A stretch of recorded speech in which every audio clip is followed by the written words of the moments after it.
Hello! Video last వరకు చూడకుండా ఫస్ట్‌లోనే ఈ బాక్స్‌లో ఏముందో ఎవరైనా కామెంట్ చేయగలిగితే కింద కామెంట్ సెక్షన్‌లో అయితే చెప్పండి ఏం గెస్ చేశారో. సో, ఈ బాక్స్‌లో వచ్చేసి one of my favourite sweets అనమాట ఇంట్లో చేసుకోవడానికి. సో, అదే బెల్లం అన్నము. మా అత్త పంపించింది. అది కూడా రాత్రి పూట ఫుల్ చల్లగుండే వేడి వేడిగా తింటుంటే గొంతంతా మంచిగా అనిపించింది.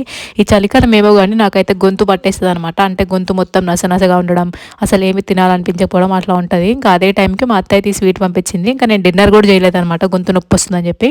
ఇంకా మంచి టైం ఇదే కదా అని చెప్పి ఇంకా తింటున్నాను. మన జున్నుగాడు కూడా బాగా ఇష్టంగా తింటాడనమాట. బెల్లం అన్నం చాలా టైప్స్ చేస్తారు కదా! మా అత్త చేసే టైపు, ఇంకా మా అవ్వ చేసే టైప్ అయితే చాలా బావుంటది. నెక్స్ట్ టైం ఎప్పుడన్నా వీడియో తీసి చూపిస్తాను. మీరు ఎలా చేసుకుంటారో కింద కామెంట్ చేయండి. మన జున్నుగాడికి కూడా బాగా నచ్చిందనమాట. వేడి వేడిగా ఉండే కాబట్టి బాగా తినేసాడు. ఇంకా తిన్న తర్వాత కూడా నాకు గొంతు నొప్పి తగ్గలేదని చెప్పి నేనైతే కొంచెం సూప్ చేసుకున్నాను. ఈ సూప్ ఏంటంటే ఇన్‌స్టంట్ సూప్స్ ఉంటాయి కదా! నేను లాస్ట్ టైం ఒక వీడియో కూడా పెట్టాను షార్ట్. ఎవరైనా చూడకపోతే చూడండి. చాలా సింపుల్‌గా ఉంటది. అలా వేడి వేడిగా తాగుతున్నప్పుడు గొంతంతా రిలీఫ్ అయిపోతదనమాట. Try it. సబ్స్క్రైబ్.